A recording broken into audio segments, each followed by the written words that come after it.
지금 현재 북괴 김정은이가 난리가 났습니다. 대한민국 것들은 주족, 전쟁하자.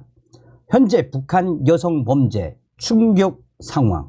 정성산 TV 좋아요, 구독, 알림은 큰 힘이 되겠습니다. 북한 김정은 대한민국은 주족, 전쟁 피할 생각 없어. 북한 김정은이 대한민국을 북한의 주족으로 단정하며 전쟁을 피할 생각이 전혀 없다라고 말했습니다. 정부는 우리 사회를 흔들어 보려는 구태의연한 전술일 뿐이라며 무모한 위협을 즉각 중단하라라고 촉구했습니다.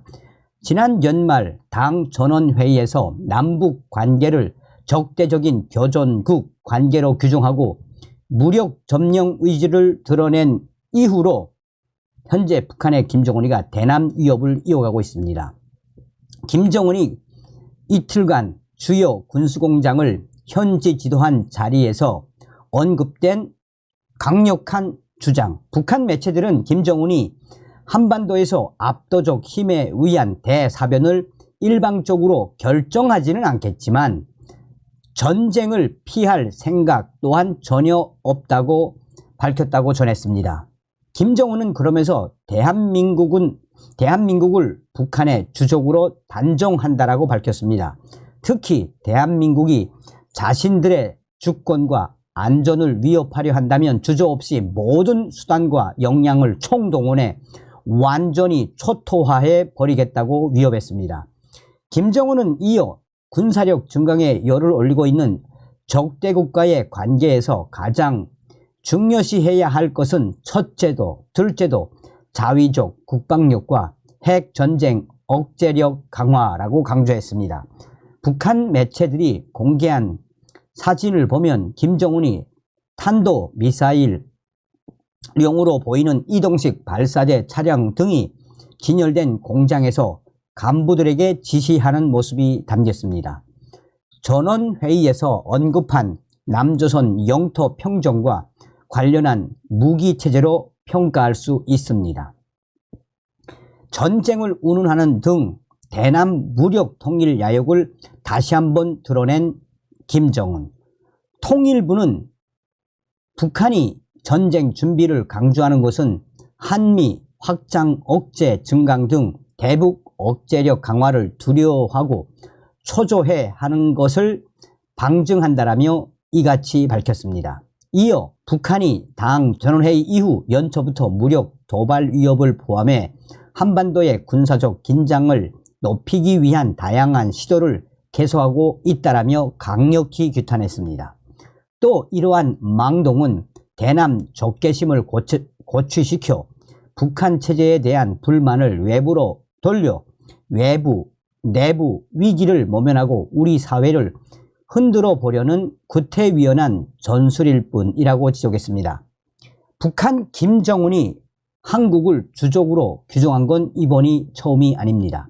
가깝게는 김정은이 최근 전원회의에서 우리를 향해 명백한 적이라고 밝혔습니다. 문재인 정부 시절인 2020년 6월에도 북한은 개성 남북공동연락사무소 폭파 이후 대북 경고에 나섰던 우리 정부를 주족으로 간주했습니다. 하지만 2021년 10월 외무성은 미국과 남한을 주족 대상에서 배제한다라고 했고 이듬해 4월에도 김여정은 북한이 주족이 아니라고 했다가 그해 8월에는 또다시 주족이라고 했습니다. 한마디로 우리 한국 정부의 강력한 의지와 강력한 국방력 대응에 북한 김정은이가 그야말로 겁을 먹었다라고 군사 전문가들은 강조하고 있습니다. 대한민국 것들은 우리의 주족, 전쟁하자라고 강조한 부분에서 김정은 스스로가 겁을 먹고 있고 또한 강력하게 대응하려는 우리 군의 의지에 김정은까지 나서서 대한민국 것들과 전쟁을 해볼 테면 해보자라는 의지에서 우리 국민들은 무엇을 보았겠나라며 김정은의 이 민낯이 드러났다라고 전하고 있습니다. 자, 지금 북한의 여성 범죄가 충격 상황으로 빠르게 확대되고 있습니다. 최근 북한 평안북도 신의주에서 오늘의 난관과 시련을 돈벌이를 위한 좋은 기회로 여기면서 범죄를 저지르는 여성들과의 투쟁을 강화하라는 내용의 강연회가 진행된 것으로 전해지고 있습니다. 최근 북한 신의주에서는 주민들을 대상으로 여성 범죄와의 투쟁을 강하게 벌리자라는 제안의 강연회가 진행됐습니다. 강연회에서는 다양한 분야에서 활동하며 사랑과 존경을 받는 여성들에 대해 언급하고 그와 반대로 돈벌이를 위해 충격적인 범죄 행위를 저지르는 북한 여성들에 대한 문제를 지적하면서 이에 대한 투쟁을 강도 높게 벌릴 것을 주문했습니다.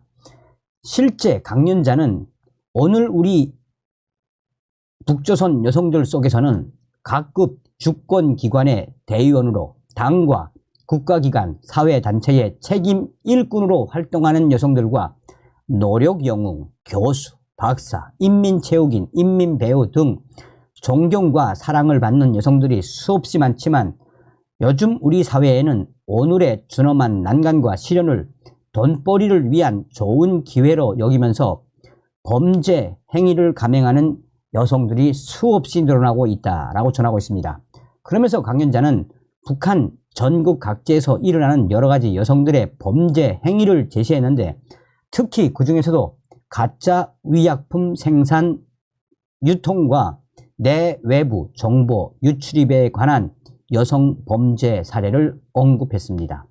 코로나19 발생 이후 북한 내에서 의약품 사재기 현상이 나타나면서 의약품 가격이 치솟고 국경 봉쇄 여파로 의약품 상황까지 발생하자 일부 주민들이 가짜 약을 만들어 팔기 시작해 실제 시장에는 각종 가짜 의약품들이 범람했습니다.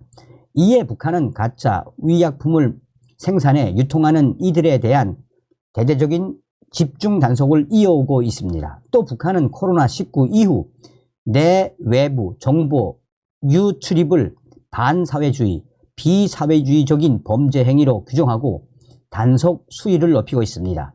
특히 외국산 손전화, 휴대전화를 정보 유출입의 통로로 보고 당국의 허가를 받지 않고 이를 사용하는 주민들을 대대적으로 체포하고 강도 높게 조사하고 있습니다. 소식통은 위려 환경이 열악하지 않았다면 의약품을 제조해 만들어 파는 일도 일어나지 않았을 것이고 정보 유출입도 먹고 살기 위해 하는 것 아니겠느냐라며 누가 그런 위험한 일을 하겠냐면서 그래서인지 강연에 참가한 주민들의 반응은 냉담했다라고 전했습니다. 그러면서 당국은 북한 곳곳에서 지금 여러 가지 여성들의 범죄 행위가 급속도로 확대되는 것처럼 이야기하고 있지만 대부분의 여성들은 먹고 살기 위해 이러한 불법을 저지를 수밖에 없다라며 당국의 행태에 대해 강하게 질타했습니다. 실제로 북한의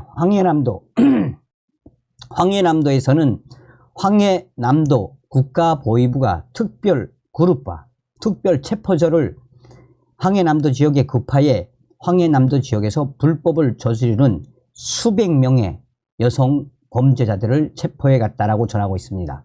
그러나 실제로 여성 범죄자들 일일이 따져보면 먹고 살기 위해 어쩔 수 없이 불법을 저지를 수밖에 없는 충격적인 상황 아니겠나라며 이번에 황해남도에서 본보기로 수백 명의 여성 범죄자들을 체포해 간 그 본질이 무엇이겠나라며 남도가 지금 한바탕 발칵 뒤집어졌다라고 소식통은 전하고 있습니다. 이게 바로 북한의 현재의 실태입니다. 다음 시간에 뵙겠습니다. 멸공. 정성산TV 좋아요, 구독, 알림은 큰 힘이 됩니다. 후원해주시는 모든 분들께 가열차게 멸공.